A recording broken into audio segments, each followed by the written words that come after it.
ఇది పేరుపాలెం దగ్గరలో ఉన్నటువంటి కేపీ పాలెం బీచ్.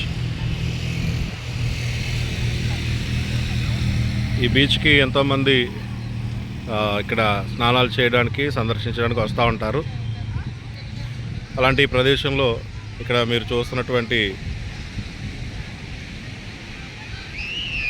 ఇక్కడ మీరు చూడొచ్చు.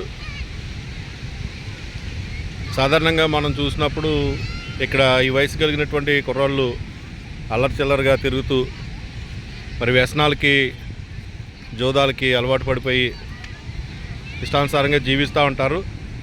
కానీ ఇక్కడ మీరు చూస్తున్నారు, ఇక్కడ పని చేసుకుంటూ చక్కగా మరి కనబడుతున్నటువంటి కుర్రాన్ని మనం కొన్ని మాటలు అడిగి తెలుసుకుందాం.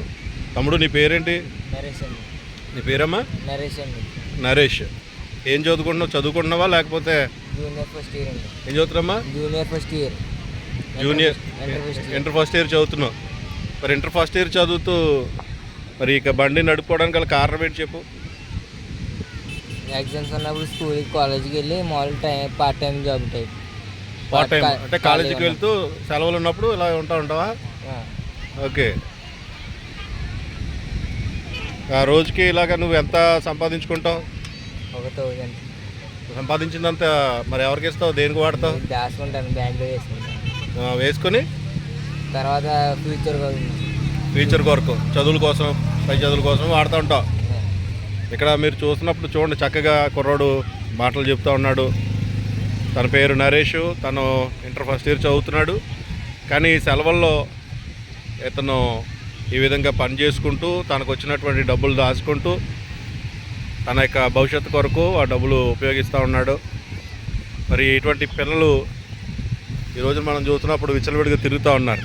అటువంటి వారి మధ్యలో ఈ పిల్లాడు చక్కగా తను పని చేసుకుంటూ ఎవరి మీద ఆధారపడకుండా తను పని చేసుకుంటూ ఉన్నాడు.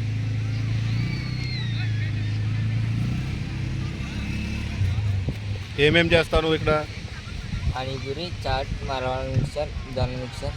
ఎక్కడన్నా నేర్చుకున్నావా? సొంతంగా? ఎవరు నేర్పించలా?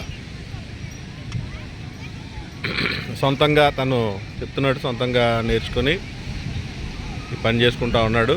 ఇటువంటి పిల్లలు మరి ఎంతోమందికి ఆదర్శం, ఎంతోమందికి మాదిరికరంగా వాళ్ళు ఉంటా ఉన్నారు. ఆ వయసు పిల్లలు ఎక్కడ పడితే అక్కడ తిరుగుతూ ఉంటారు. కానీ కుర్రోడు అలా కాకుండా మరి కష్టపడుతూ ఈ బీచ్లో, కేపీ పాలెం బీచ్లో తను పని చేసుకుంటూ ఉన్నాడు. అనేక మందికి మాదిరిగా ఉన్నాడు.